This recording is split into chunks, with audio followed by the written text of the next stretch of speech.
we close the tax gap for the very rich? The simplest and most powerful tool is to have a minimum tax expressed as a fraction of wealth. A few days ago, a proposal by French economist Gabriel Zucman, which was similar to the one proposed last summer at the G20 in Brazil, made clear that it is possible today to collect up to 120 billion euros for a mere tax of 3% in Europe. 3% on ultra high net wealth. D'abord, comparer en ayant des données les plus fines et raffinées possibles à travers le monde, puis regarder s'il y a des abus, et donc si des pratiques abusives sont déployées par telle ou telle juridiction, et ensuite négocier et arriver, s'il y en a besoin, à une fiscalité minimum. We are very happy to see that the G20 is prioritizing inequality in the upcoming years.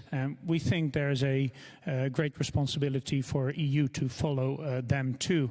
Nous savons que nos pays vont devoir faire face dans les années qui viennent à des murs d'investissement public, notamment dans la transition écologique, mais également dans la défense. Et pour financer ces défis, la question de l'imposition des plus fortunés redevient cruciale.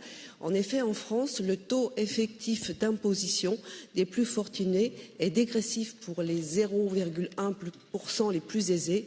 Πραγματικά χαιρετίζω την πρόταση του παρατηρητηρίου του κ. Τζουκμάν για την ελάχιστη φορολόγηση με 2%. I would like to hear you elaborate a bit on what we as national parliamentarians could do to increase measures within the European Union to tackle this issue. We heard some reflections what we could do in our own national parliaments, but also we need to, of course, cooperate in the European Union. Thank you.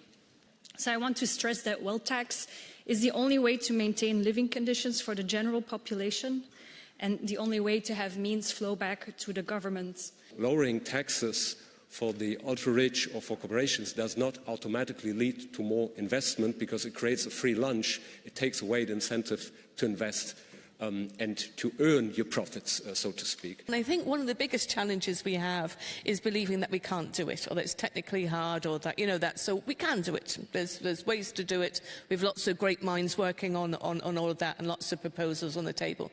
The second challenge is us thinking that every single billionaire doesn't want to pay their fair share. I don't think that's true. It's certainly not true. There's a group of billionaires who are advocating for fair taxes, and even if it was true, doesn't matter. Everybody has to pay their fair share, and so that's and if you like, that's why we elect people to come to places like this to make laws to make sure that they do it.